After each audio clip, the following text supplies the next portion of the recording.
চিন্ময় কৃষ্ণ দাসকে নিয়ে এখন উত্তাল গোটা বাংলাদেশ। ইসকনের সাধুর হয়ে রাস্তায় নেমে রীতিমতো আন্দোলনে বাংলাদেশ কাঁপিয়ে দিয়েছে হিন্দুরা।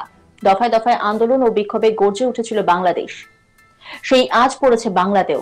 কিন্তু তারপরে রীতিমতো ঘুরে যায় গোটা পরিস্থিতি। ইসকনের তরফে বলা ভালো, দায় ঝেড়ে ফেলা হলো। কিন্তু কেন? তাহলে কি ইউনুসের সঙ্গে সেটিং হয়ে গেল, নাকি ইসকন অন্য ভয় পাচ্ছে? এই গোটা বিষয় নিয়ে কিন্তু এবার নতুন করে পারদ চড়ছে আন্তর্জাতিক মহলে। কারণ এই গোটা ঘটনায়, যেখানে ইসকনের চিন্ময় সাধুকে আমরা ইসকনের একজন ভালো বলে জানতাম, সেখানে ইসকনের তরফে যা জানানো হলো তা মারাত্মক। এক কথায় বলা যেতে পারে দায় ঝেড়ে ফেলা। তাদের তরফে সাংবাদিক বৈঠক করে ইসকন জানিয়ে দেয় চিন্ময় কৃষ্ণ দাস এবং চন্দন কুমার ধর তাদের মুখপাত্র নন। মানে এটাকে তাহলে কি বলে? দাঁড় করিয়ে যাওয়াই তো? এই প্রশ্ন তুলছেন অনেকেই। চারুচন্দ্র দাস সম্পাদক, তিনি কি বলছেন শোনাব আপনাদের।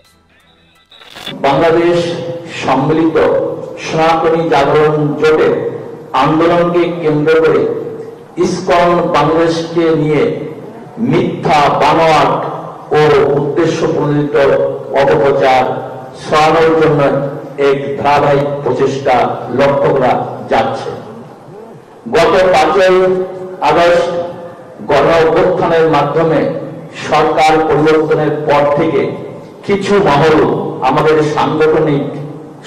সংগঠনকে বিতর্কিত করার লক্ষ্যে বিভ্রান্তিমূলক বক্তব্য এবং ভিত্তিহীন অভিযোগ তুলে সমাজে অস্থিতিশীলতা সৃষ্টির অপচেষ্টা করছে।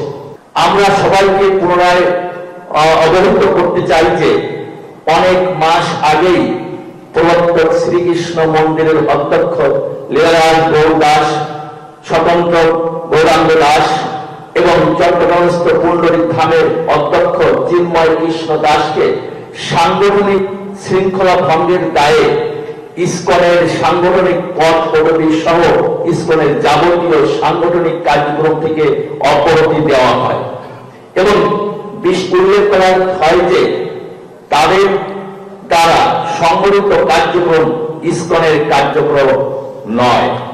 এছাড়াও গত 3রা অক্টোবর 2024 ইংরাজি তারিখে অফিসিয়াল বিবৃতির মাধ্যমে জানানো হয় যে চিন্ময় কৃষ্ণ দাস, চন্দন কুমার ধর ইসকন বাংলাদেশের মুখপাত্র নন।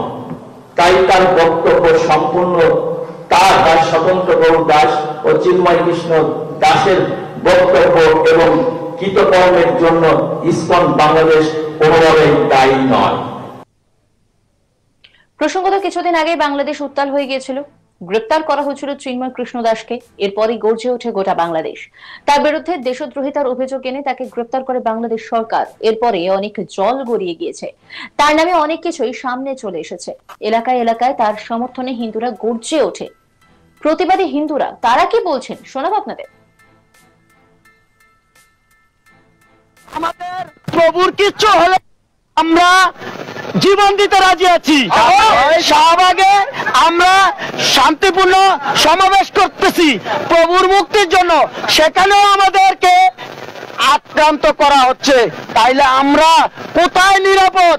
সব জায়গায় বলে হিন্দুরা নিরাপদ। আদৌ কি হিন্দুরা নিরাপদ? বাংলার মাটিতে হিন্দুরা নিরাপদ না।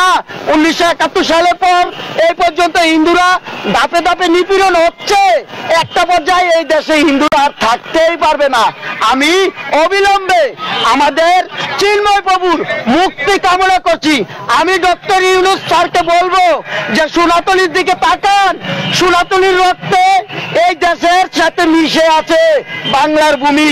আমরা সোনাতলীরা কখনো কোথাও গ্যাঞ্জামে নাই।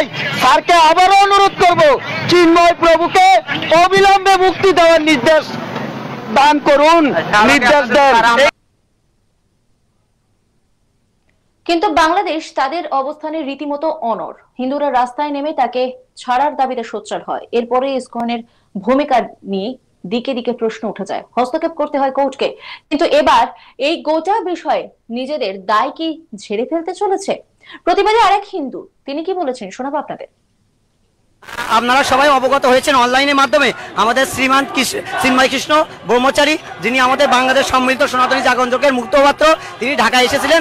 ঢাকা থেকে চট্টগ্রামে যাওয়ার জন্য তিনি ঢাকা বিমানবন্দরে যান এবং সেখান থেকে তাকে ডিবি পরিচয়ে তাকে এখানে তুলে নিয়ে আসা হয় এবং তিনি একজন সাধু মানুষ, তার যে এটা আছে ওই সাধু মানুষ, তিনি যে মোবাইল আছে সেই মোবাইলটা নিয়েই তাকে টানাটানি করা হয়। একটা অপমান। তিনি যখন বলছেন যে আমি স্বেচ্ছায় যেতে চাই, তারপরেও যে টানাটানি করে তুলে নিয়ে আসছে ডিবি অফিসে। আমরা যখন ডিবি অফিসে যাই, প্রশ্ন করি যে এখানে চিন্ময় প্রভুকে তুলে আনা হয়েছে কিনা, তারা এ বিষয়ে কিছু জানেন না এবং আমাদের কোনো কিছু জানার নাই এবং আমরা জানতে চাই তারা কোন অপরাধে তাকে তুলে নিয়ে আসা হয়েছে। তিনি যদি অপরাধী হয় অবশ্যই তার শাস্তি হোক, কিন্তু অপরাধটা আমাদের জানার অধিকার আছে। বাংলাদেশে আইন প্রসারণ বলে একটা জিনিস আছে, আমরা আইনের প্রতি সর্বদাই শ্রদ্ধাশীল, আইনকে সর্বদাই শ্রদ্ধা করি। আমাদের সাথে আছেন আমাদের আরো একটা জিনিস বলি, আজকে আমাদের এই যে আন্দোলন করছি এটা হচ্ছে আজকের ভিতরে যদি আমাদের শ্রীমান চিন্ময় কৃষ্ণ ব্রহ্মচারীকে মুক্তি না দেওয়া হয়, আমাদের 8টা বিভাগে আজকে মানববন্ধন হবে রাতে এবং 64 জেলা ব্যাপী কালকে আমাদের প্রতিবাদ হবে। চিন্ময় কৃষ্ণ দাসকে নিয়ে এখনো উত্তাল গোটা বাংলাদেশ, আর এই পরিস্থিতির মধ্যেই কিন্তু রীতিমতো পরিস্থিতি অনেকটাই পাল্টে গেল। ইসকনের তরফে বলা ভালো দায় ঝেড়ে ফেলা হলো, কিন্তু কেন? তাহলে কি ইউনুসের সঙ্গে সেটিং হয়ে গেল, নাকি ইসকন অন্য ভয় পাচ্ছে? এই গোটা বিষয় নিয়ে কিন্তু এবার নতুন করে পারদ চড়ছে আন্তর্জাতিক মহলে। সম্পাদক চারুচন্দ্র দাস তিনি কি বলছেন শোনাব আপনাদের।